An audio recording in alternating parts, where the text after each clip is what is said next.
Sinasabi nila, ang kasal ay ang simula ng isang happily ever after. Ang dulo ng lahat ng lungkot at simula ng walang hanggang ligaya. Ngunit sa ilalim ng malamig na hamog ng Tagaytay, kung saan ang bango ng mga bulaklak ay humahalo sa amoy ng kataksilan, isang puso ang dahan-dahang dinudurog sa gitna ng karangyaan. Sofia Salcedo, isang pangalang kasing ningning ng diamante, subalit sa likod ng kanyang mga ngiti ay isang kalbaryong walang sino man ang nakakaalam. 8 bilyon at 500 milyong piso ang kanyang dala bilang alay sa pamilya Alvarado. Ngunit sa gabing ito, sa kanyang mismong gabi ng pakikipag-isang dibdib, malalaman niya na ang bawat hiyas sa kanyang leeg ay kasing bigat ng isang pako sa krus. Paano mo tatanggapin ang katotohanang ang lalaking pinangakuan mo ng habambuhay ay siya ring arkitekto ng iyong ganap na pagkawasak? Hanggang kailan ka mananahimik sa gitna ng mga matatalim na salitang tila mga latay sa iyong kaluluwa? Makinig sa isang kwento ng pagtitiis, ng lihim na karamdaman, at ng isang paghihiganti na hindi nagmumula sa puot, kundi sa pagbawi sa isang dangal na matagal nang ninakaw. Dahil sa dulo ng bawat luha, may isang babaeng matututong lumaban, hindi bilang isang biktima, kundi bilang isang reyna. Hindi ko kailanman magiging tunay na asawa ang babaeng ito. Si Luciana ang mahal ko, at si Sofia. Isa lamang siyang obligasyong kailangan kong tiisin. Ang boses ni Demetrio ay hindi mataas, ngunit ang bawat salita niya ay tila isang malalim na hiwa ng patalim sa gitna ng nagyayelong katahimikan ng ballroom sa Tagaytay. Sa harap ng mga nagniningning na chandelier at ng mga pinaka-impluensyadong pamilya sa bansa, parang tumigil ang pag-ikot ng mundo ni Sofia. Ang baso ng mamahaling wine sa kanyang kamay ay dahan-dahang dulas mula sa kanyang nanginginig na mga daliri, ngunit bago pa ito tumama sa sahig, ay naramdaman na niya ang pagguho ng kanyang sariling pagkatao. Hindi makapagsalita si Sophie. Ang kanyang lalamunan ay tila binarahan ng tuyong abo, at ang bawat tibok ng kanyang puso ay isang pagsusumamo para sa katarungang alam niyang hindi darating sa gabing ito. Tumingin siya sa mga mata ni Demetrio, ang lalaking 3 taon niyang hinintay, ang lalaking pinagkasunduan niyang pakasalan, upang isalba ang kumpanya ng kanyang ama. Ngunit sa likod ng mga matang iyon, wala siyang nakitang pagsisisi. Tanging ang isang malamig at matigas na pader ng kawalang pakialam. Demetrio, ano ang ibig mong sabihin? Ang boses ni Sophie ay halos isang pabulong na impit, puno ng hindi maipaliwanag na hapdi. Kakasumpa lang natin sa harap ng Diyos. Kakayuko ko lang sa harap ng iyong ina. Isang mapait na tawa ang kumawala sa mga labi ni Demetrio. Sophia, let's be honest here. You know this is just a business merger. My mother needed your family's 8.5 billion, and you needed our name. Walang pag-ibig dito. I'm sorry if you actually believe the fairy tale. Sa sandaling iyon, dahan-dahang bumukas ang malaking pinto ng ballroom. Pumasok ang isang babaeng nakasuot ng matingkad na pulang gown, si Luciana Reyes. Sa bawat hakbang nito, ang bango ng kanyang mamahaling pabango ay tila sumasakal sa huling hininga ng dignidad ni Sophie. Sinalubong ni Demetrio si Luciana, hinawakan ang bewang nito, at hinalikan sa noo sa harap ng lahat. Meet the real woman of my life. Ang deklara ni Demetrio, ang boses ay puno ng kayabangang tila ba hindi niya namamalaya ng luhang dahan-dahang pumapatak mula sa mga mata ng kanyang asawa. Grabe, nakalive tayo mga kamarites. Kita niyo ba yan? Ang boses ni Aling Bebang ay umalingaw-ngaw mula sa isang sulok. Nakataas ang kanyang cellphone, ang lente ay nakatutok ng diretso sa namumutlang mukha ni Sophie. Ang kawawang Sofia Salcedo, itinapon na parang basahan sa mismong gabi ng kanyang kasal. Viral na ito, sigurado. Naramdaman ni Sophie ang mabilis na pag-init ng kanyang mga pisngi. Ang kahihiyan ay tila isang baha na lumulunod sa kanya. Hinigpitan niya ang hawak sa kanyang basang panyo, ang tanging bagay na nagpapaalala sa kanya na kailangan niyang manatiling nakatayo. Ngunit sa gitna ng kanyang pagkaubos, lumapit si Doña Eulalia, ang kanyang biyenan. Ang matanda ay nakasuot ng kulay gintong terno, hawak ang kanyang kristal na rosaryo, na tila ba ang bawat butil niyon ay binayaran ng dugo ni Sophie. Tama na ang drama, Sofia, ang malamig na sabi ni Eulalia. Lumapit siya at hinawakan ang baba ni Sophie. Itinataas ang mukha nito upang makita ng lahat ang kanyang pagdurusa. Huwag mong ipahiya ang pamilya Alvarado sa harap ng mga panauhin. Isipin mo ang 8.5 bilyon na ipinangako mo. Utang mo sa amin ang pagkakataong maging bahagi ng marangal na angkan na ito. Pero mama, niloloko niya ako. Ang pagsusumamo ni Sophie, ang boses ay nanginginig sa matinding puot at sipayo. Ang katapatan ay para lamang sa mga taong may halaga. Ang madiing sagot ni Eulalia. Biglang, nang walang babala, itinaas ng matanda ang kanyang kamay. Ang tunog ng pagtama ng palad sa pisngi ni Sophie ay bumasag sa katahimikan ng ballroom. Isang sampal na nag-iwan ng nagbabagang init sa balat ni Sophie at ng isang nakabibinging dagundong sa kanyang pandinig. Tanggapin mo ang tadhana mo, Sofia. Ang pabulong na banta ni Eulalia habang pilit na inaayos ang buhok ng kanyang manugang. Umalis ka muna sa harap nila. Ayusin mo ang mukha mo. Dahil hanggat hindi namin nakukuha ang huling pirma mo sa investment documents, mananatili kang asawa ni Demetrio kahit na gabi-gabi ka pang mamatay sa selos. Naiwang mag-isa si Sophie sa gitna ng ballroom habang ang livestream ni Aling Bebang ay patuloy na kumukuha ng bawat butil ng kanyang kahihiyan. Ang bango ng sampagita sa paligid ay tila naging amoy ng isang lamay, ang lamay ng kanyang pangarap na magkaroon ng pamilya. Dahan-dahang hinaplos ni Sophie ang kanyang namumulang pisngi, ang kanyang mga mata ay nanliit sa isang malamig na determinasyon. Ang bawat latay ng sampal na yon ay magsisilbing mitya ng isang apoy na hinding-hindi nila mapapatay. Ang pagtitiis ay isang sining Sofia, at ang isang tunay na Alvarado ay marunong sumayaw sa gitna ng bagyo nang hindi nababasa ang suot na dangal. Ang boses ni Doña Eulalia ay kasing lamig ng hamog na dahan-dahang gumagapang sa labas ng malalaking bintana ng library. Nakaupo ang matanda sa kanyang antigong silya, marahang hinihimas ang mga butil ng kanyang kristal na rosaryo habang ang kanyang mga mata ay nananatiling nakapako sa namumutlang mukha ni Sophie. Sa loob ng silid na ito, ang bango ng mga lumang libro ay humahalo sa amoy ng tsa na tila ba may dalang lason para sa bawat hininga ni Sophie. Naramdaman ni Sophie ang hapdi ng kanyang pisngi, isang marka ng sampal na tila ba naging permanenteng bahagi na ng kanyang pagkakakilanlan. Nanatili siyang nakatayo, ang kanyang mga kamay ay mahigpit na nakakuyom sa gilid ng kanyang sutlang bestida. Tanggal? Ang pabulong na tanong ni Sophie. Ang kanyang boses ay nanginginig sa pagitan ng galit at bighati. Pinahiya ako ni Demetrio sa harap ng buong mundo. Inilantad niya ang kabit niya sa gabi ng kasal namin. Yun ba ang dangal na sinasabi niyo, Mama? Huwag kang mapusok, Hija. Ang mabilis na sagot ni Eulalia. Ang kanyang boses ay puno ng mapanlinlang na kalinga. Ang mga lalaki ay sadyang mapaglaro, ngunit ang mga babaeng matalino ay marunong maghintay. Ang 8.5 bilyon na dinala mo sa pamilyang ito ay hindi pambayad sa pag-ibig ni Demetrio, kundi pambili ng iyong lugar sa trono. Isipin mo ang utang na loob ng iyong ama sa amin. Kung hindi dahil sa aming pangalan, matagal nang nilamon ng mga pating sa Cebu ang kumpanya ninyo. Ito ang gaslighting na unti-unting sumasakal kay Sophie. Ang bawat salita ng matanda ay idinisenyo upang iparamdam sa kanya na siya ay walang halaga kung wala ang mga Alvarado. Dahan-dahang lumabas si Sophie sa library at tinungo ang kanilang master bedroom. Ang bawat yabag niya sa makapal na alpombra ay tila paghakbang sa isang madilim na lagusan na walang katapusan. Pagpasok niya, bumungad sa kanya ang malamig na likuran ni Demetrio. Nakatayo ang kanyang asawa sa tapat ng bintana, nakatingin sa malayo habang ang kanyang mga balikat ay tila pasan ang buong bigat ng langit. Bakit mo ito ginagawa, Demetrio? Ang tanong ni Sophie. If you hate me so much, why did you agree to this marriage? Lumingon si Demetrio. Ang kanyang mga mata ay walang kislap, tila mga uling na matagal nang namatay. Humakbang siya palapit kay Sophie. Sapat na upang maamoy ni Sophie ang bango ng kanyang pabango na humahalo sa isang kakaibang amoy ng gamot. Don't flatter yourself, Sophia, ang malamig na sabi ni Demetrio sa wikang Taglish. You're just a contract. Isang pirma sa papel na may katapat na halaga. Huwag kang aasang hahawakan kita bilang asawa. Stay in your lane at huwag kang pakialamera sa buhay namin ni Luciana. Marahas na tinalikuran ni Demetrio si Sophie at naglakad patungo sa kanyang dressing room. Ngunit bago siya tuluyang makapasok, isang maliit na bagay ang nahulog mula sa kanyang bulsa at gumulong sa ilalim ng nightstand. Nang matiyak ni Sophie na nakasara na ang pinto, dahan-dahan siyang yumuko. Dinampot niya ang maliit na bote ng gamot.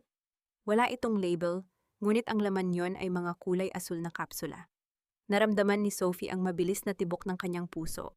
Naalala niya ang tsaa na laging ibinibigay ni Doña Eulalia kay Demetrio gabi-gabi. Ang tsaa na may parehong kakaiba at matapang na amoy. Isang hinala ang nagsimulang mabuo sa isipan ni Sophie. Kung ang kasal na ito ay isang kontrata lamang, bakit tila may mga lihim na pilit itinatago sa ilalim ng mga pader ng mansyong ito? Biglang, narinig ni Sophie ang isang marahas na tunog mula sa loob ng banyo. Ang tunog ng sunod-sunod na impit na paghingal at ang tila gasgas na pag-atungal ng lalamunan. Mabilis siyang lumapit sa pintuan, ngunit bago pa man niya mahawakan ang doorknob, narinig niya ang tunog ng tubig na bumubuhos mula sa shower, tila sinusubukang lunurin ang anuman na naroon sa loob. Demetrio, are you okay? Ang tawag ni Sophie, ang kanyang kamay ay nanginginig sa ibabaw ng metal na pihitan.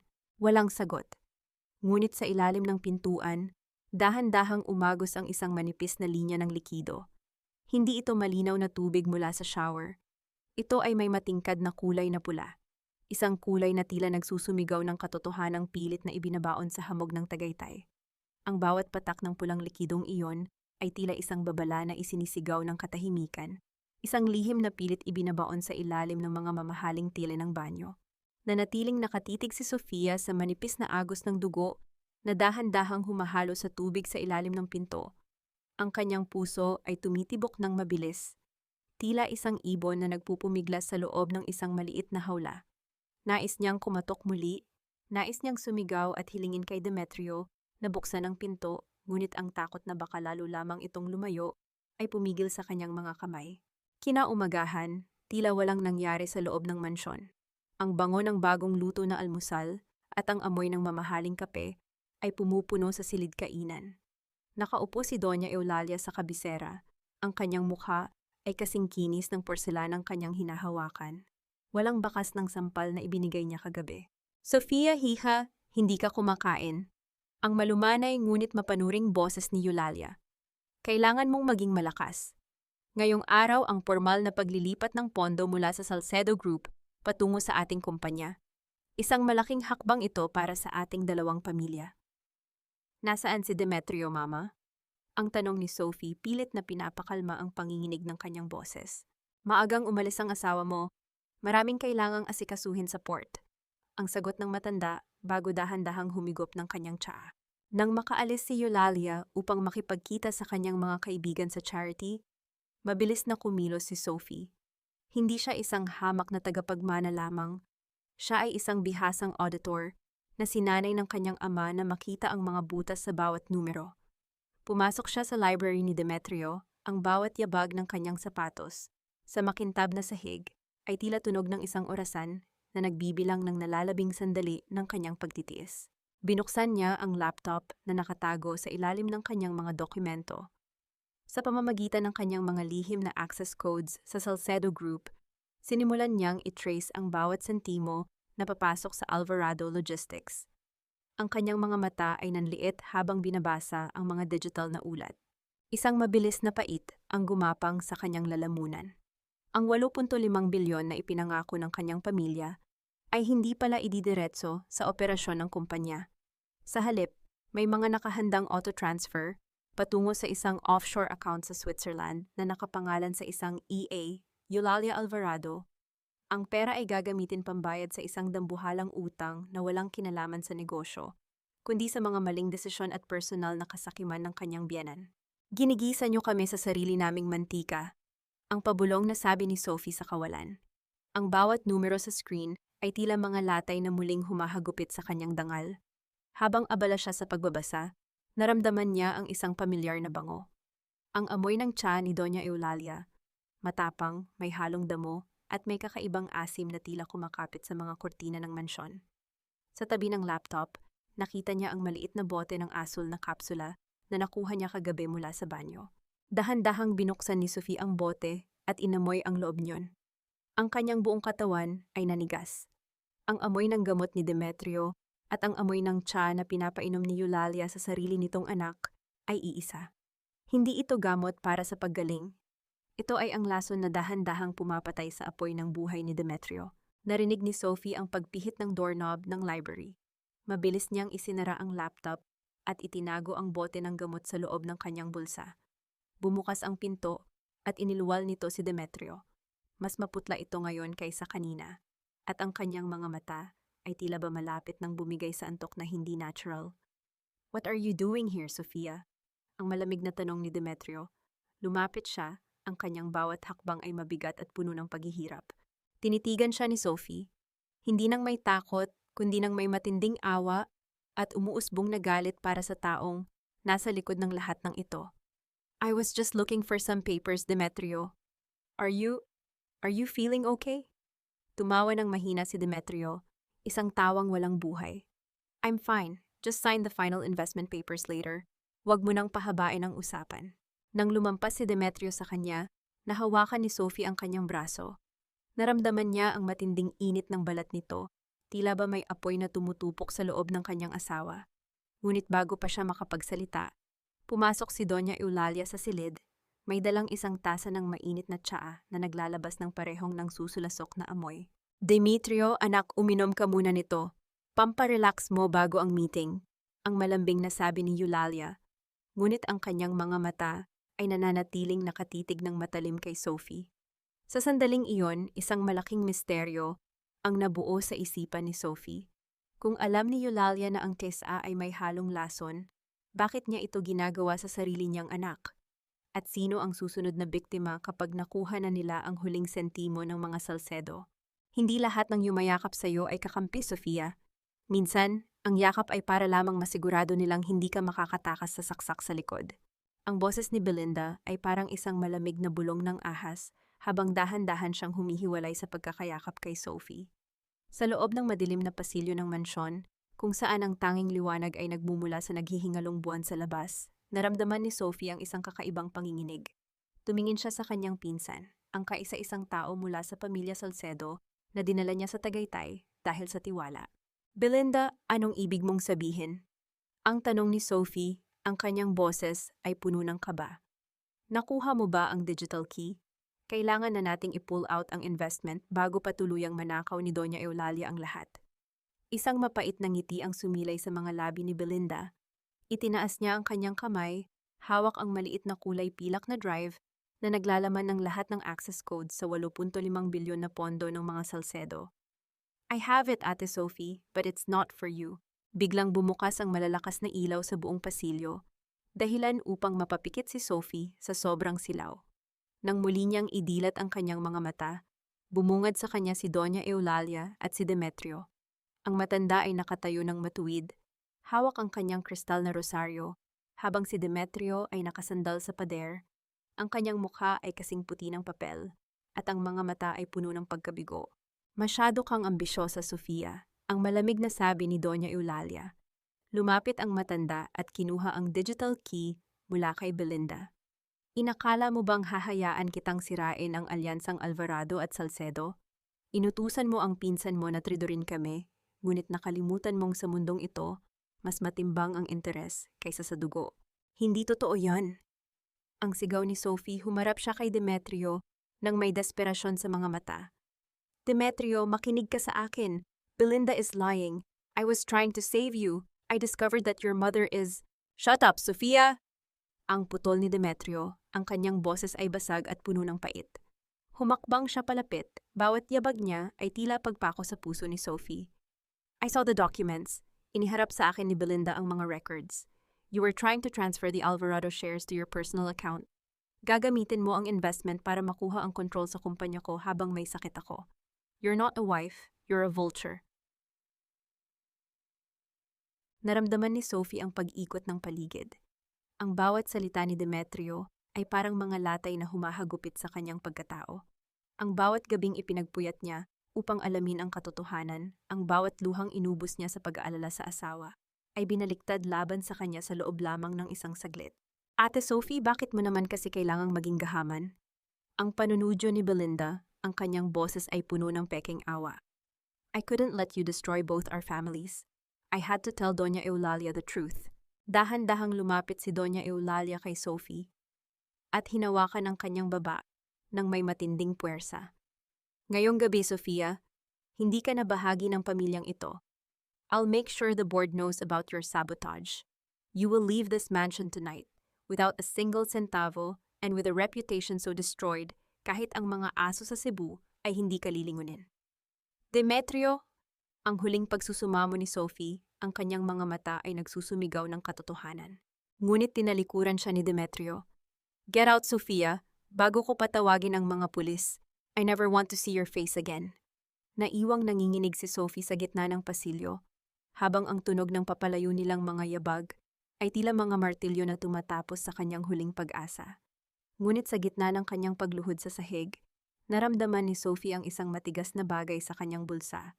Ang maliit na bote ng asul na kapsula na hindi nakuha ni Belinda. Hindi pa tapos ang laban.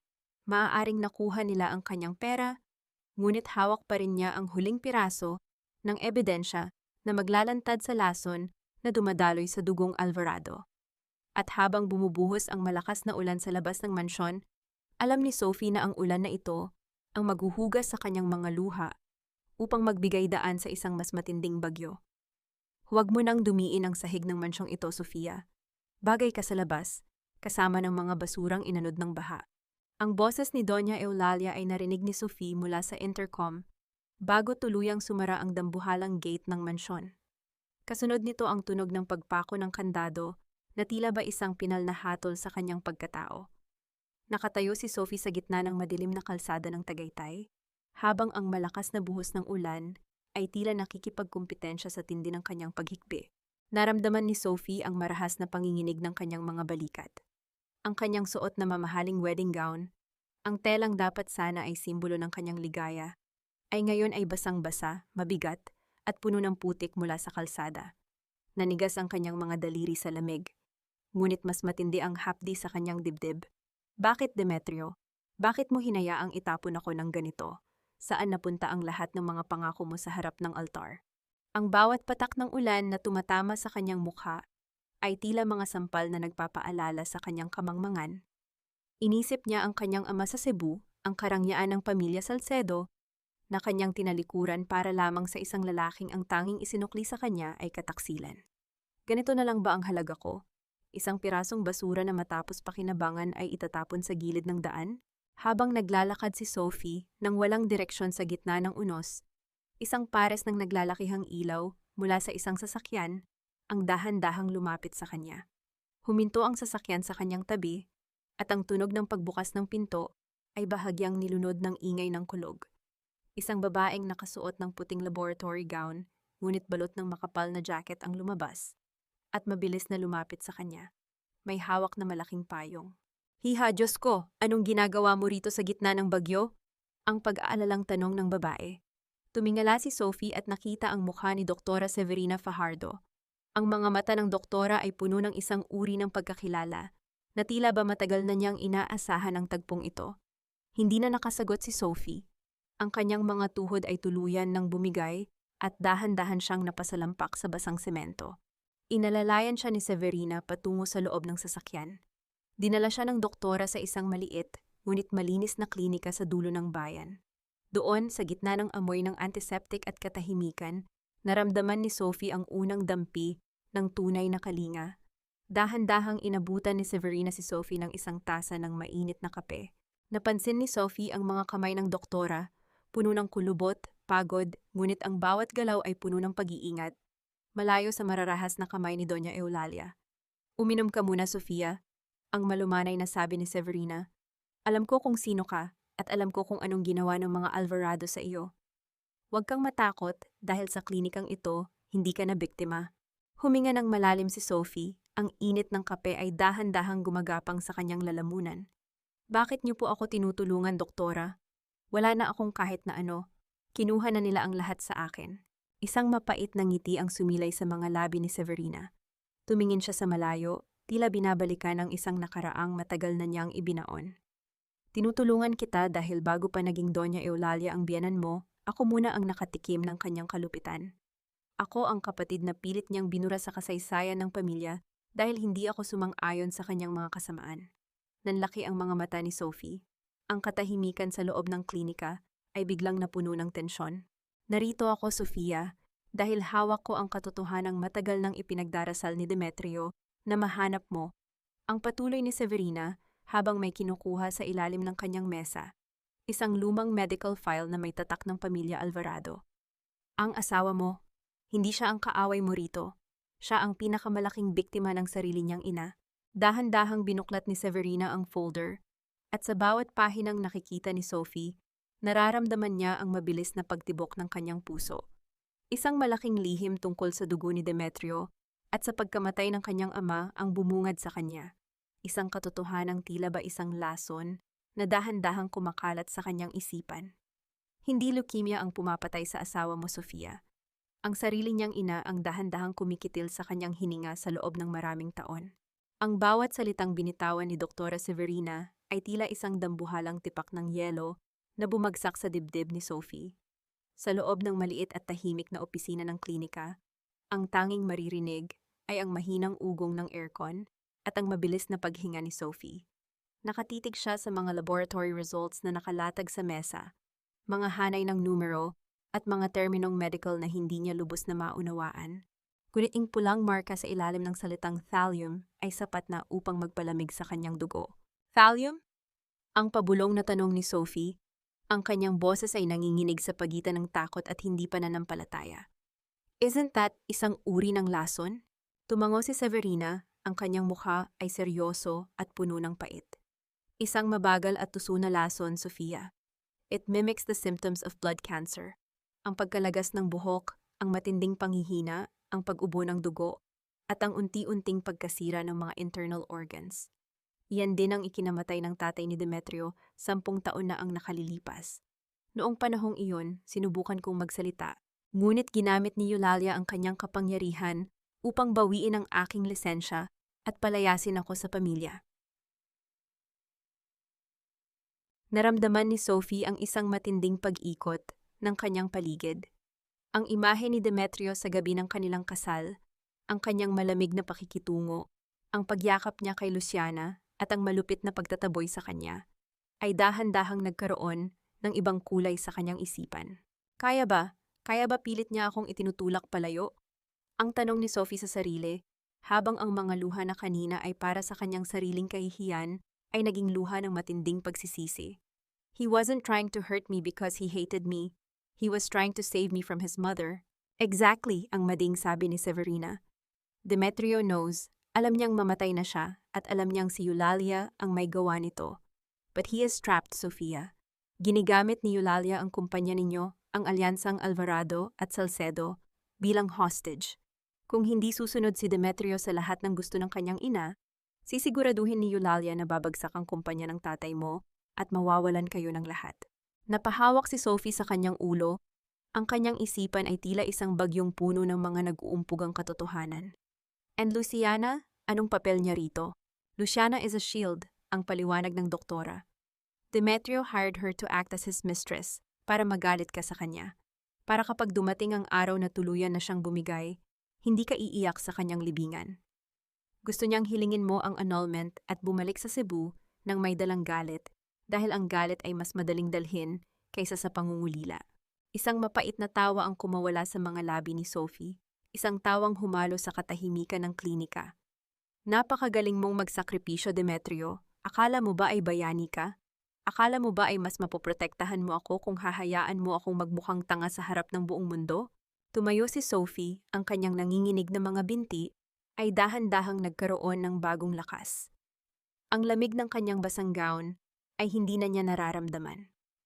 Ang tanging naroon ay ang nagbabagang galit para kay Doña Eulalia. Ang babaeng dahan-dahang pinapatay ang sarili niyang dugo para lamang sa pera at kapangyarihan. Dr. Severina, kailangan nating pigilan ito, ang mading sabi ni Sophie. Anong kailangan nating gawin upang mailigtas si Demetrio? Kailangan nating makuha ang orihinal na tsa at ang mga asul na kapsulang ibinibigay ni Eulalia sa kanya. Ang sagot ni Severina habang maingat na inililigpit ang mga dokumento. At kailangan nating ilantad ito sa harap ng Board of Directors. Ngunit may isang problema, Sofia. Ang 8.5 bilyon na investment ng pamilya mo ay nasa kamay na ni Eulalia. Kapag nalaman niyang kumikilos tayo, maaari niyang ituloy ang pag-liquidate sa assets ng mga Salcedo. Huwag kayong mag-alala tungkol sa pera. Ang malamig na sabi ni Sophie, ang kanyang mga mata ay nanliit sa determinasyon. Belinda thinks she stole the digital key. Pero ang hindi niya alam, ang ibinigay ko sa kanya ay isang decoy. Ang tunay na access code sa Salcedo Fund ay nasa loob ng aking signet ring, at tanging ang aking fingerprint lamang ang makakapagbukas nito. Isang mabilis na kislap ng paghanga ang dumaan sa mga mata ni Severina. Kung ganoon, may laban tayo. Pero kailangan nating bumalik sa mansyon nang hindi nila nalalaman. Kailangan nating makuha ang ebidensya bago sumapit ang fiesta sa susunod na 2 araw. Babalik ako, doktora, ang pinal na sabi ni Sophie. Pero hindi na bilang ang kawawang asawang itinapon sa ulan. Babalik ako bilang ang babaeng wawasak sa bawat pader na itinayo ni Eulalia Alvarado. Ngunit sa gitna ng kanilang pagpaplano, isang tawag ang pumasok sa telepono ng klinika. Mabilis itong sinagot ni Severina at sa bawat segundong lumilipas, lalong namumutla ang doktora. Ano, kailan pa? Ang tanong ni Severina, ang boses ay puno ng kaba. Ibaba niya ang telepono at tumingin kay Sophie nang may matinding takot. Sofia, dinala si Demetrio sa ospital kanina lamang. Sabi ng mga tauhan ni Eulalia, nag-collapse siya matapos mong umalis. At ang masama nito, balak ni Eulalia na gawin ang final transfer ng pondo habang walang malay ang kanyang anak.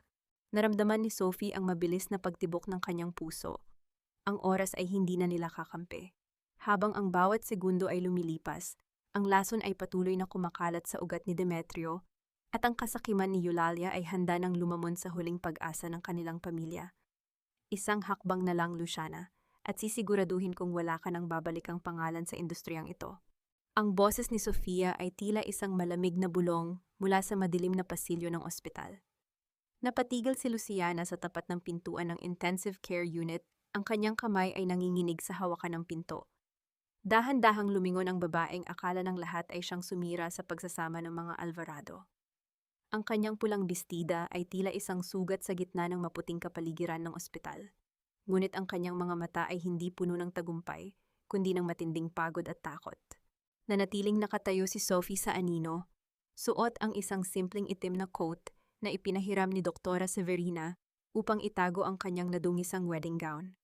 Ang bango ng antiseptic sa paligid ay sumasakal sa kanyang hininga, ngunit mas matindi ang kaba sa kanyang dibdib sa tuwing naririnig niya ang mahinang tunog ng mga makina mula sa loob ng silid ni Demetrio. Ang bawat tibok ng monitor ay tila isang orasan na nagbibilang ng nalalabing buhay ng kanyang asawa. Sofia, anong ginagawa mo rito? Ang nanginginig na tanong ni Luciana, ang boses ay halos isang hininga na lamang. Pinalayas ka na ni Doña Eulalia. Kapag nakita ka ng mga gwardya rito, hindi lang ikaw ang mapapahamak. Alam ko na ang lahat, Luciana. Ang pagpapanggap niyo ni Demetrio, ang lason sa tsa at ang katusuhan ni Doña Eulalia, ang mading sabi ni Sophie habang lumalapit sa liwanag. Huwag mo na akong subukang paikutin. Sabihin mo sa akin, nasaan ang huling tasa na pinainom sa kanya bago siya mag-collapse? Biglang napahagulgol si Luciana at napasandal sa pader. Ang maskara ng isang mistress ay tuluyan ng nalaglag, inilalantad ang isang babaeng biktima rin ng sitwasyon. Wala akong magawa, Sofia. Demetrio begged me. Sabi niya, ito lang ang paraan para ilayo ka sa panganib. He wanted you to hate him so you'd leave Tagaytay. Ayaw niyang makita mo siyang dahan-dahang nauubos sa harap mo. Naramdaman ni Sophie ang isang matinding hapdi sa kanyang puso. Isang noble idiocy na muntik nang pumatay sa kanilang dalawa. Lumapit siya kay Luciana at hinawakan ang balikat nito. Kung gusto mo siyang iligtas, kailangan natin ng ebidensya. Nasaan ang gamot? Nasa bag ko. Kinuha ko ang bote bago pa ito makita ng mga tauhan ni Doña Eulalia. Ang pabulong na sagot ni Luciana habang iniaabot ang isang maliit na vial. Sa kabilang dulo ng pasilyo, narinig ni Sophie ang tunog ng mga yabag ng sapatos na papalapit. Ang tunog ng mga takong ni Doña Eulalia ay tila isang pinal na hatol na umaalingaw-ngaw sa tahimik na ward. Mabilis na itinago ni Sophie ang vial sa loob ng kanyang bulsa at hinila si Luciana patungo sa gilid ng hagdanan ng emergency exit. Sofia, makinig ka. Ang mabilis na bulong ni Luciana habang ang kanilang mga hininga ay naghahalo sa kaba. Doña Eulalia is meeting the board of directors bukas ng umaga sa Tagaytay. Gagamitin niya ang lagda ni Belinda upang i-transfer ang 8.5 bilyon mo sa kumpanya niya. She thinks she already won. Isang malamig na ngiti ang sumilay sa mga labi ni Sophie. Hinaplos niya ang kanyang signet ring, ang tunay na susi sa yaman ng mga Salcedo. Hayaan natin siyang magdiwang, Luciana. Hayaan nating isipin ni Belinda na nakuha niya ang kailangan niya. Dahil bukas, sa harap ng lahat ng mga Alvarado, ipakikita ko sa kanila kung gaano kamahal ang presyo ng bawat luhang ipinatak ko sa mansyong iyan. Ngunit bago pa man makapagsalita muli si Luciana, marahas na bumukas ang pinto ng exit. Bumungad sa kanila si Belinda. Ang kanyang pinsan na tila isang aninong laging nakabuntot. Ang katusuhan sa mga mata ni Belinda ay sapat na upang malaman ni Sophie na ang kanyang presensya sa ospital ay hindi na isang lihim. Ate Sophie, akala ko ba ay nasa ulanan ka na? Ang panunuya ni Belinda habang hawak ang kanyang cellphone. Doña Eulalia is waiting in the lobby and she won't be happy to know na ang purita nating asawa ay nanggugulo pa rin dito. Naramdaman ni Sophie ang mabilis na tibok ng kanyang puso, ngunit sa pagkakataong ito, hindi ito dahil sa takot. Ito ay ang adrenaline ng isang mangangaso na nakita na ang kanyang biktima. Tumingin siya ng diretso sa mga mata ni Belinda, ang kanyang tindig ay kasing tayog ng mga gusali sa Cebu. Belinda, prepare your bags, ang malamig na utos ni Sophie. Dahil pagkatapos ng meeting bukas, sisiguraduhin kung wala ng Alvarado o Salcedo na kukuha sa'yo kahit bilang driver. Tumalikod si Sophie at naglakad palabas, hindi alintana ang pagbabanta ni Belinda. Ang laro ay nagsisimula pa lamang. Ang 8.5 bilyon na inaasahan ni Eulalia ay magiging isang dambuhalang pader na babagsak sa kanyang ulo. Ngunit habang naglalakad si Sophie sa madilim na parking lot, isang tawag mula kay Doktora Severina ang nagpatigil sa kanyang mundo. Sophia, Demetrio's heart is failing. The toxin is reaching his nervous system. We need the antidote now, but your mother-in-law is blocking the specialist from entering the room. Napatigil ang paghinga ni Sophie. Ang kanyang tagumpay sa pera ay walang halaga kung ang lalaking ipinaglalaban niya ay tuluyan ng mawawala sa kanyang mga bisig. Tapusin na natin ang usapang ito. Ang 8.5 bilyon ng mga Salcedo ay formal na nating ililipat sa Alvarado Logistics ngayong oras. Ang boses ni Doña Eulalia ay umalingaw-ngaw sa loob ng malamig at malawak na boardroom ng Alvarado Tower. Nakasuot ang matanda ng isang kulay abo na terno, maayos ang bawat hibla ng kanyang buhok, at ang kanyang mga mata ay nagniningning sa kasabikan ng isang mananakop. Sa kanyang tabi nakaupo si Belinda na may nakapaskil na mapanuring ngisi sa mga labi, hawak ang pilak na drive na akala niya ay ang susi sa lahat ng yaman ni Sofia. Ang mga shareholders ay nagsisimula ng bumulong, ang ilan ay tumatango sa paniniwalang ang alyansang ito ang magliligtas sa kanilang mga puhunan. Ngunit ang katahimikan ng silid ay biglang nabasag nang marinig ang tunog ng pagpihit ng doorknob ng malaking pintuan ng boardroom. Dahan-dahang bumukas ang pinto, lumilikha ng isang mahabang anino sa makintab na marmol.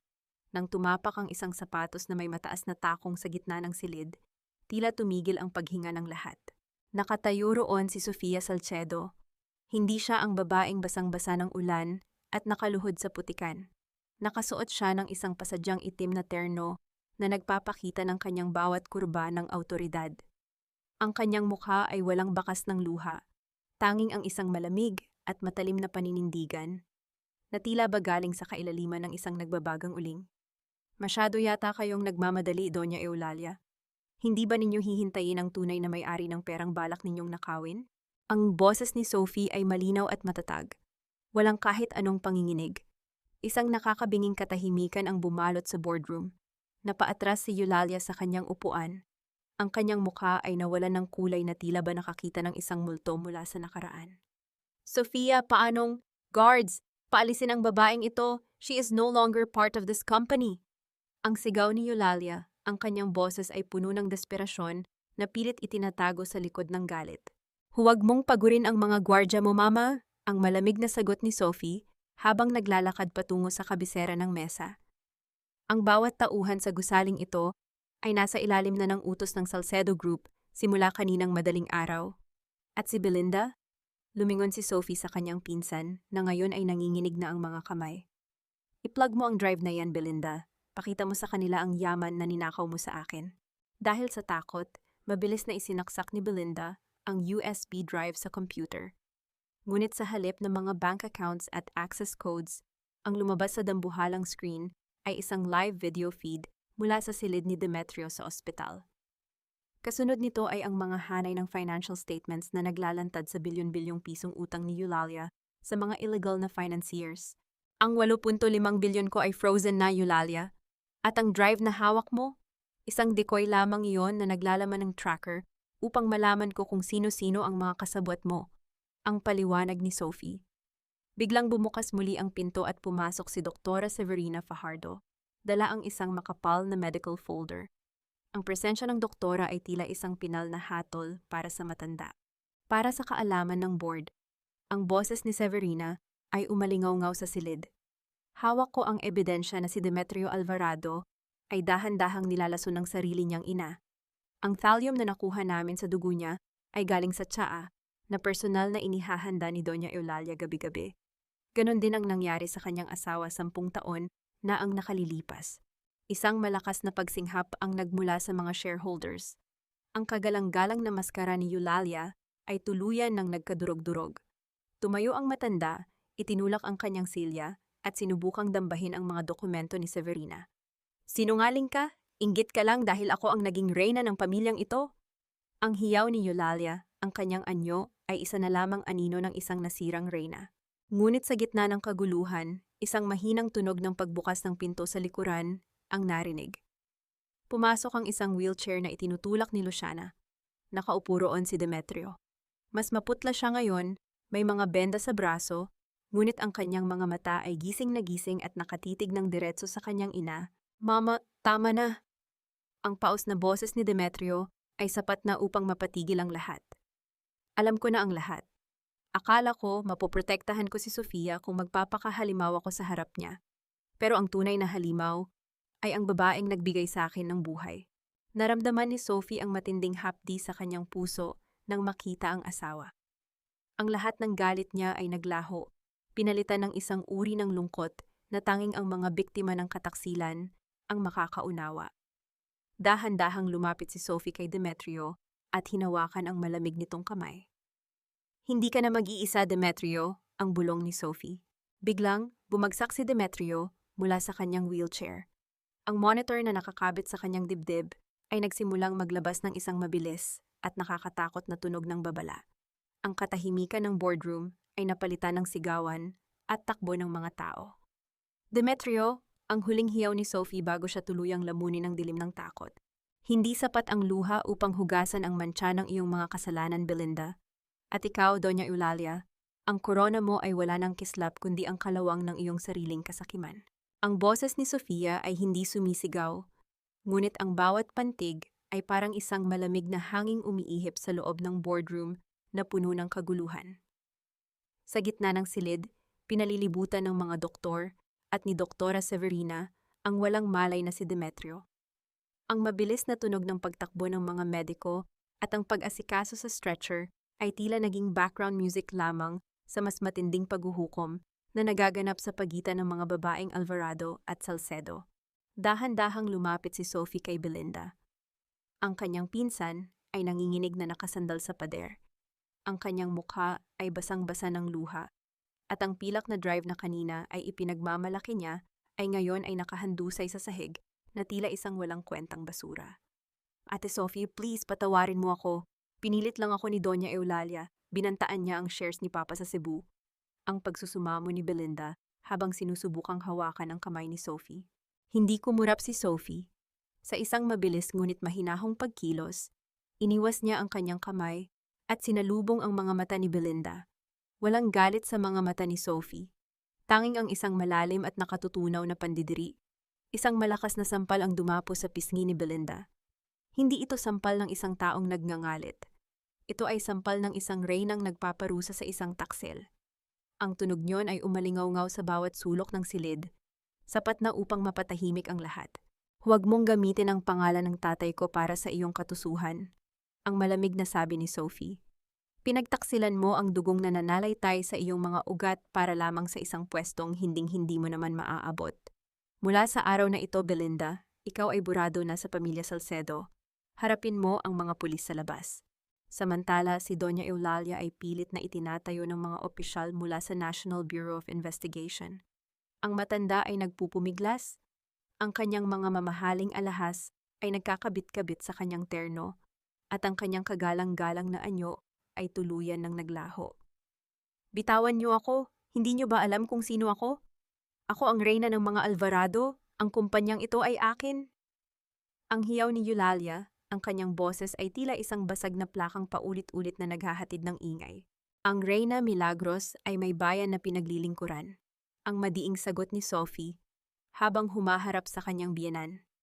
Ngunit ikaw, isa ka lamang mangangamkam na dahan-dahang pinapatay ang sarili mong anak para sa perang hindi mo naman madadala sa hukay.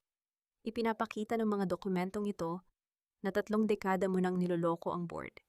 Ang bawat sentimong nakuha mo ay sisingilin ko sa iyo hanggang sa huling hibla ng iyong hininga. Lumapit ang isang opisyal at formal na binasa ang mga karapatan ni Eulalia habang isinasara ang malamig na bakal ng posas sa kanyang mga pulso. Ang tunog ng pagsasara ng bakal ay tila naging pinal na tuldok sa mahabang panahon ng kanyang panunupil. Dalhin na sila, ang utos ni Sophie sa mga awtoridad. Habang kinakaladkad palabas ang dalawa, muling lumapit si Sophie sa tabi ni Demetrio. Hawak ni Doktora Severina ang mga papeles ng legal guardianship. Sofia, kailangan mong pirmahan ito, ang sabi ni Severina. Ang boses ay puno ng pagmamadali. Kung hindi, ang mga abogado ni Eulalia ang magdedesisyon sa operasyon ni Demetrio. Kailangan nating mailabas ang lason sa kanyang sistem ngayon din. Kinuha ni Sophie ang panulat. Sa ilalim ng mga matatalim na ilaw ng boardroom, mabilis niyang itinala ang kanyang lagda. Hindi na siya ang Sofia na contractual wife.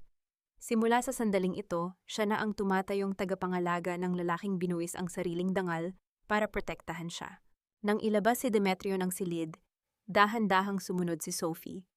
Ang kanyang bawat hakbang ay may dalang bigat, ngunit may kasama ring kalayaan. Ang karma ni Doña Eulalia ay nagsimula na, at ang bawat luhang ipinatak ni Sophie sa ulanan ng Tagaytay ay dahan-dahan ng pinapalitan ng isang matatag na bukas. Ngunit sa gitna ng kanyang paglalakad sa pasilyo, naramdaman ni Sophie ang paglamig ng kanyang mga kamay. Napatingin siya sa kanyang signet ring. Ang laban sa korte ay tapos na, ngunit ang laban para sa buhay ni Demetrio ay ngayon pa lamang tunay na magsisimula. Sa kailaliman ng kanyang puso, isang tanong ang hindi mawala. Sapat ba ang katarungan upang gamutin ang isang pusong matagal nang nilalason ng sariling pamilya? Ang amoy ng antiseptic sa silid na ito ay tila naging pabango ng aking bawat panalangin, at ang bawat guhit sa monitor ay ang tanging musikang nais kong pakinggan sa gitna ng nakabibinging katahimikan. Sa loob ng isang pribadong unit sa pinakamodernong ospital sa Cebu, nakaupo si Sofia sa tabi ng kama ni Demetrio. Malayo na sila sa Tagaytay, malayo sa mga anino ni na Doña Eulalia at Belinda. Ang sikat ng araw na tumatagos sa malaking bintana ay nagbibigay ng gintong kislap sa maputlang mukha ng kanyang asawa. Sa loob ng 3 taon, akala ni Sophie ay kilala na niya ang lalaking ito, ngunit sa bawat segundong pagmamasid niya sa natutulog na si Demetrio, napagtatanto niya ngayon pa lamang niya tunay na nakikita ang puso nito. Dahan-dahang hinaplos ni Sophie ang kamay ni Demetrio. Nararamdaman niya ang mga maliliit na marka ng karayom sa balat nito, mga bakas ng laban na mag-isa nitong hinarap. Isang malalim na pait ang gumagapang sa kanyang lalamunan sa tuwing naaalala niya ang mga gabing itinaboy siya nito, ang mga salitang sinadya nitong bitawan upang siya ay masaktan at lumayo. Bakit kailangang maging ganito kabigat ang presyo ng pagprotekta sa akin, Demetrio? Ang pabulong na tanong ni Sophie sa kawalan. Ang kanyang boses ay tila isang marupok na sinulid na malapit ng mapatid. Sana ay pinagkatiwalaan mo ako. Sana ay hinayaan mo akong hawakan ang kamay mo sa gitna ng dilim. Bumukas ang pinto at dahan-dahang pumasok si Doktora Severina Fajardo. Ang kagalang-galang na doktora ay hindi na nakasuot ng formal na terno. Nakasuot siya ng malinis na laboratory gown. Dala ang ulat ng huling pagsusuri sa dugo ni Demetrio. He's a fighter, Sofia, ang malumanay na sabi ni Severina habang sinusuri ang mga monitor. The antidote is working. Ang thallium sa kanyang system ay dahan-dahan nang nababawasan. But the recovery will be slow. His organs were stressed for far too long. Will he be the same, Doktora? Ang tanong ni Sophie, ang kanyang mga mata ay puno ng pag-asa na may halong takot. Tumingin si Severina kay Demetrio at pagkatapos ay kay Sophie. Physically, yes, but the trauma of being betrayed by his own mother, that's a different kind of healing, Hija. At ikaw lang ang makakatulong sa kanya doon. Nang makaalis ang doktora, muling binalingan ni Sophie ang asawa. Sa ilalim ng unan ni Demetrio, may napansin siyang isang dulo ng tela na sumisilip. Dahan-dahan niya itong hinila. Ang panyong ito ay luma na, may mga mantsa ng luha at dugo, ngunit maingat na itinupi. Doon na-realize ni Sophie na sa bawat araw na nagpapanggap si Demetrio na halimaw, Ang panyong ito ang tanging hawak niya upang paalalahanan ang sarili kung para kanino siya lumalaban. Demetrio, please wake up. Ang pagsusumamo ni Sophie, ang kanyang noo ay idinikit niya sa kamay ng asawa. Hindi ko kailangan ng 8.5 bilyon, hindi ko kailangan ng kumpanya, ikaw lang ang kailangan ko. Sa gitna ng kanyang pagluha, naramdaman ni Sophie ang isang mahinang paggalaw. Ang mga daliri ni Demetrio na hawak niya ay dahan-dahang pumulupot sa kanyang palad. Isang mabilis na kaba ang dumaloy sa dibdib ni Sophie. Tumingala siya at nakita ang dahan-dahang pag-ungos ng mga talukap ng mata ni Demetrio. Sophie! Ang boses ni Demetrio ay halos isang hininga na lamang, paos at hirap, ngunit sa unang pagkakataon sa loob ng 3 taon, ang mga mata nito ay walang maskara. Ang tanging naroon ay ang isang dalisay at naghuhumiyaw na pagmamahal.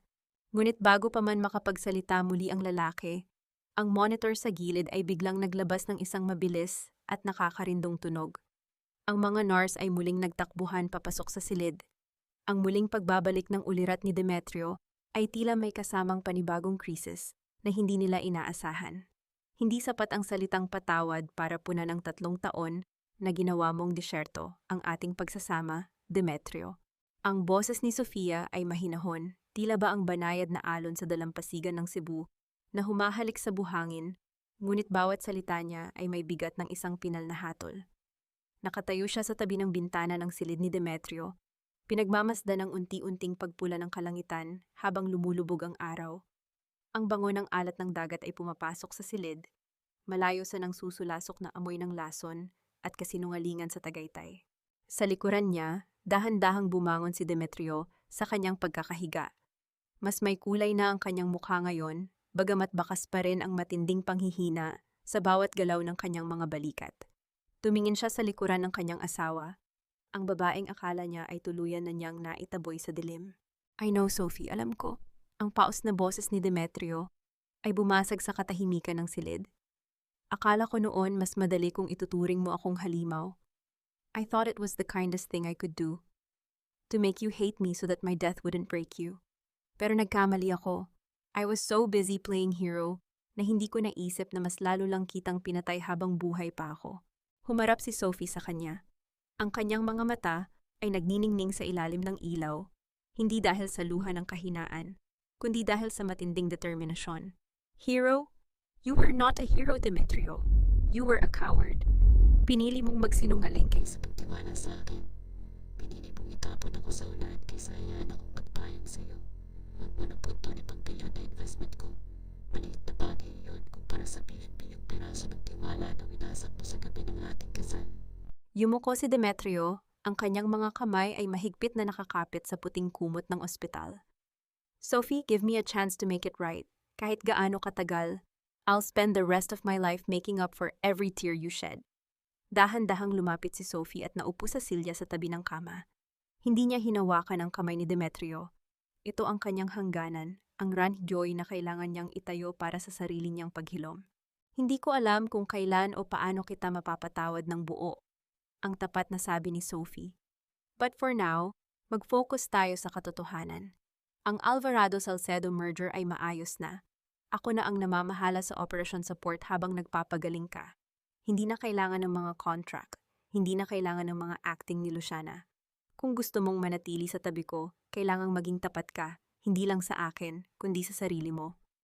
Inabot ni Demetrio ang baso ng tubig sa gilid, at sa pagkakataong ito, hinayaan niyang tulungan siya ni Sophie.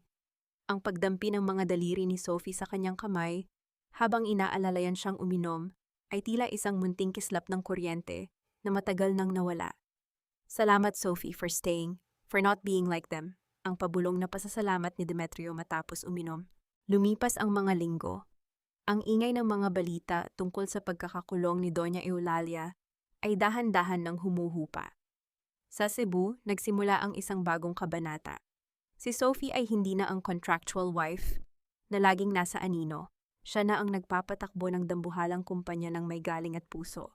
Isang gabi, habang naglalakad sila sa dalampasigan sa harap ng kanilang ancestral home, huminto si Demetrio at hinarap si Sophie.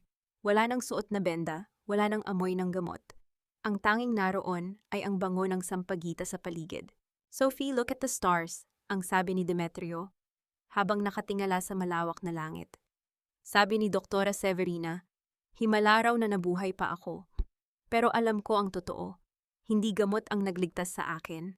It was the hope that one day, I could look at you like this, without a mask, without a secret. Tumingin si Sophie sa kanya, at sa unang pagkakataon, ang ngiti sa kanyang mga labi ay umabot sa kanyang mga mata. Don't use the stars to romanticize what happened, Demetrio. We have a long way to go. I know, ang sagot ni Demetrio, habang dahan-dahang hinahawakan ang kamay ni Sophie.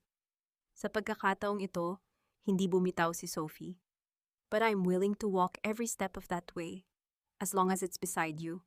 Ngunit sa gitna ng kanilang katahimikan, naramdaman ni Sophie ang mabilis na pag-vibrate ng kanyang telepono sa bulsa. Isang tawag mula sa Maynila, mula sa piitan kung saan nakapiit si Doña Eulalia. Ang boses ni Teresita sa kabilang linya ay nanginginig sa kaba. Miss Sophie, si Doña Eulalia. Nag-iwan siya ng isang sulat bago siya itinakbo sa psychiatric ward. Tungkol ito sa tatay niyo at sa tatay ni Demetrio. May isa pa silang lihim na hindi pa natin nahuhukay. Napatigil ang paghinga ni Sophie. Ang kapayapaang akala niya ay ganap na, ay tila meron pa palang isang huling pinto na kailangang buksan. Isang pintong maaaring magpabago sa lahat ng alam nila tungkol sa kanilang pinagmulan. Isang taon ang mabilis na lumipas, tila isang mahabang tag-ulan na natapos sa pagsikat ng isang masiglang araw. Sa itaas ng mga burol ng Cebu, kung saan ang hamog ay dahan-dahang humahalik sa mga dahon ng puno ng nara, nakatayo si Sofia. Ang dahan-dahang pag-ihip ng hangin mula sa dagat ay may dalang kakaibang tamis, isang halimuyak na hindi na nakakasakal, kundi nagbibigay ng puwang para sa isang pusong pagod na muling huminga ng malaya. Wala na ang bigat sa kanyang dibdib, na tila isang dambuhalang batong matagal niyang dinala.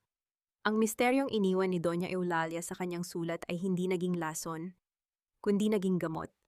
Natuklasan ni na Sophie at Demetrio na ang kanilang mga ama ay hindi lamang magkaibigan. Sila ay magkapatid sa turingan na binuo, ang alyansang Alvarado at Salcedo hindi para sa pera, kundi para sa proteksyon ng bawat isa. Ang sakripisyo ng tatay ni Demetrio 10 taon, na ang nakalilipas ay hindi pagkakamali, kundi isang paraan upang iligtas ang pamilya ni Sophie mula sa isang mas malaking panganib. Ang katotohanang ito ang naging huling pako sa krus ng puot ni Sophie. Napagtanto niya na ang kanilang pag-iibigan ay matagal nang nakatadhana sa mga bituin. Nahanap na ba ni Sophie ang kapatawaran? Oo, ngunit hindi ito nangyari sa isang gabi. Pinatawad na niya si Demetrio, hindi dahil sa kailangan niya ito, kundi dahil nakita niya ang bawat pagsisikap ng asawa na itayo muli ang bawat pira-pirasong tiwalang winasak nito noon. Ang mga Alvarado na naging sanhi ng kanyang pait ay naging bahagi na lamang ng isang lumang aklat na hindi na niya kailangang muling buksan. Si Doña Eulalia ay nananatili sa isang institusyon, namumuhay sa sarili nitong mundo ng mga anino, habang si Belinda ay tuluyan ng binura sa kasaysayan ng pamilya Salcedo. Dahan-dahang lumapit si Demetrio sa likuran ni Sophie. Ang kanyang mga hakbang ay matatag na, at ang kislap sa kanyang mga mata ay hindi na nanggagaling sa lason, kundi sa pag-asang araw-araw niyang nakikita sa tabi ng kanyang asawa. Ipinulupot ni Demetrio ang kanyang mga bisig sa bewang ni Sophie, at dahan-dahang ipinatong ang kanyang baba sa balikat nito. Ang init ng kanyang katawan ay tila isang munting santuwaryo na matagal na nilang ipinaglaban. Sophie, ready na ang lahat para sa dedication ng bagong wing ng ospital. Ang malumanay na bulong ni Demetrio. Sabi ni Doktora Severina, ikaw raw ang dapat magbukas ng pinto, dahil ikaw ang nagbukas ng pinto para sa ating lahat, tungo sa katarungan. Ngumiti si Sophie, isang nangiting totoo na nagmumula sa kailaliman ng kanyang kaluluwa. Humilig siya sa dibdib ni Demetrio, dinaramdam ang bawat tibok ng puso ng lalaking minsang itinapon ang sarili sa dilim para lamang manatili siyang nasa liwanag. Hindi ko ito magagawa kung wala ka, Demetrio. Ang tapat na sabi ni Sophie. Natutunan ko na ang tunay na pag-ibig ay hindi pagsasakripisyo ng katotohanan. Ang tunay na pag-ibig ay ang lakas na hawakan ng kamay ng isa't isa habang binabagtas ang bawat bagyo. Ang 8.5 bilyon na investment ni Sophie ay hindi lamang naging kapital para sa negosyo. Ito ay naging pundasyon ng isang bagong simula kung saan ang bawat tao ay pinahahalagahan, hindi dahil sa kontrata, kundi dahil sa kanilang dangal. Sa mga kababaihang nakikinig sa kanyang kwento, isa lamang ang nais-iwan ni Sophie. Ang pag-ibig ay hindi dapat maging isang kadenang sumasakal sa iyong pagkatao. Huwag kang matakot na lumakad sa ulan dahil doon mo malalaman kung sino ang handang magpayong sa iyo at kung sino ang sadyang nais ka lamang malunod. Ang tunay na hiyas ay hindi ang diamanteng suot mo, kundi ang lakas ng iyong loob na tumayo sa sarili mong mga paa. Habang ang araw ay tuluyan ng sumisikat sa silangan, nagpinta ito ng kulay ginto sa bawat sulok ng kanilang tahanan. Ang halimuyak ng sampagita ay mananatili, hindi lamang sa kanilang hardin, kundi sa bawat hakbang ng kanilang bagong simula. Si Sofia Salcedo Alvarado ay hindi na ang contractual wife. Siya na ang reyna ng sarili niyang mundo, malaya, matatag, at punong-puno ng pag-asa para sa bawat bukang liwayway.